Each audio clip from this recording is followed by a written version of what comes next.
Y'all, look at this banana in my house. Every time they got like that with my mama, she always said, put it in the freezer, we'll make banana bread. So today we're just going to make banana bread. We're going to forego the freezer.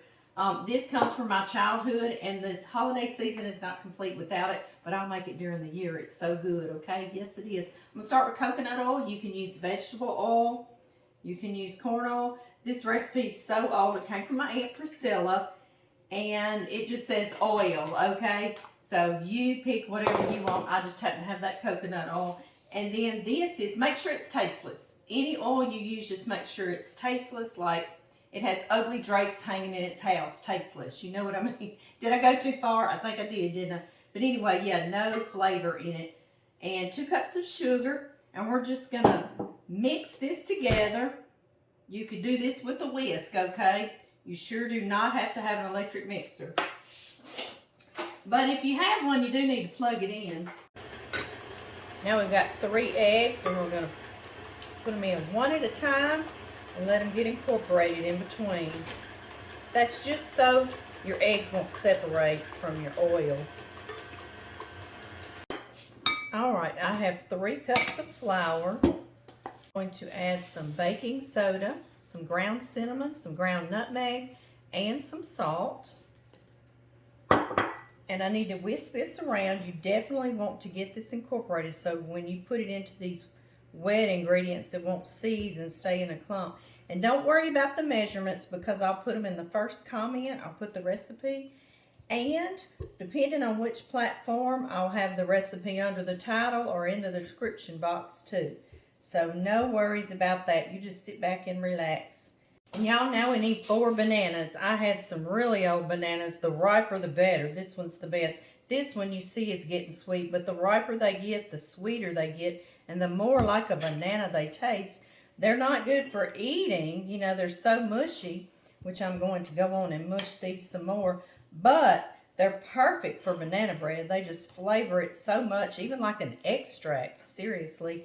You know, I figure banana bread was invented just because someone had some old bananas and didn't want to throw them out. They were being frugal, right?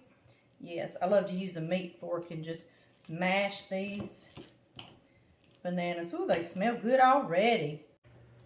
I'm going to put these bananas in there and mix them around just a moment.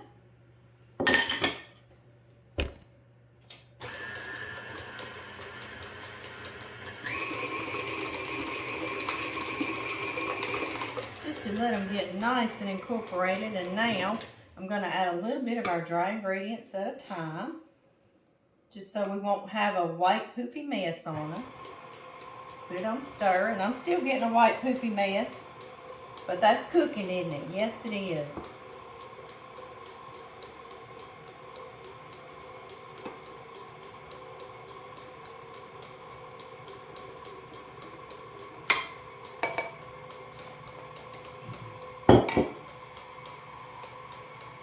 Let this mix just to get well incorporated. And now we fold in 1 cup chopped pecans. At the end of the video, I'll show you where I get mine, and they taste just like you picked them out of your grandparents' backyard and shelled them. They're so very good. Y'all, you can make your banana bread in many different things. I buy these at the dollar store, so you can give them away, and they even come with a top. This is perfect. You can make it in a traditional pan. Do y'all remember when we were kids and banana bread was baked in a tin can? Do y'all remember that? This one I had tomato sauce in. And we would even have to save them for the family members to bake it. I remember doing that. I'm going to get all my little things buttered. I was just showing you, you can do any size can you want them. Do you remember coffee used to come in these cans like this? And I love that little ribbed showing on your bread. I just think it's so cute, so cute. So I'm buttering it very well, okay, because we want it to slip back out of there. I'm also going to butter a traditional loaf pan. And I even store-bought some because this makes a wonderful little gift. Isn't this one cute? I got it at the dollar store. It comes with the lid or even a tiny one without the lid. You can do any size. You can make muffins. You could actually make this cake. We did it one time for Elvis's birthday. I'll link the video where we made this banana cake with cream cheese icing for Elvis's birthday. Do y'all remember that? I bet some of you do. Nice and buttered. Here we go. Isn't that a beautiful batter, y'all? It smells so good. The one thing I want to say, turn your oven to 350 degrees Fahrenheit, and no matter what container you bake it in, fill your container up halfway. For instance, this can, like the olden days, is halfway full, okay? Just like that. My little, small little loaf, and now my medium loaf. All of them about halfway. That ought to be just enough for us to fill this regular size loaf pan. Halfway.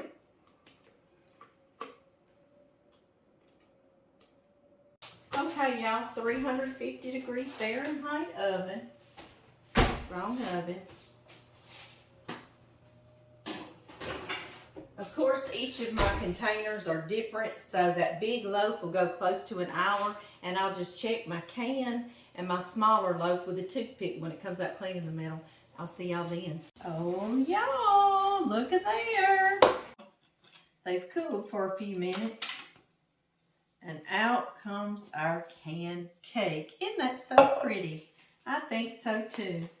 Do y'all remember, did y'all grow up eating these? Me too. My Aunt Priscilla would do that many times in a can. And you know, that way you don't have to have added containers in your house, because we've all got cans in our house, right? You just know to save a few. You can put it in a pretty cellophane bag. I've got a red bow to tie it with, and I'll even put a plastic fork, holiday color, in there, so someone can open it and eat it right away. And then of course I had this, and this one, y'all know, it had a lid to go on it. Where's my lid? Here it is. Sometimes I hide stuff from myself. Do y'all do that? Y'all do it too. Don't leave me hanging. All right, here we go. Talk about old-timey, right? The good stuff. Back in the day, we didn't have to have all our frills in the kitchen. We just did with what we had, didn't we? Yeah, we did. There we go. Pretty as you please. Any way you slice it, not to be a pun, it is delicious. We'll turn this one out. Oh, and they come out so easy. Y'all see that? That was just butter. And now I see John eyeballing this. Baby, you want to come over and taste? I know you always like the end anyway. The end piece, that's my favorite. I try to throw the end away, y'all, and he says, no, that's his favorite. There you go. That's my favorite. Y'all, this is one of those breads that'll be better even tomorrow. Man, it smells so good. It does smell good. And that tastes like Christmas, the holidays. It's not final yet. And I make this during the summer, won't I, occasionally? It does freeze beautifully. If I make 2 loaves for John and me, I'll freeze one and a month later take it out. Just let it thaw, and it is just like you just took it out of the oven. We do that all the time, don't we? Okay, y'all.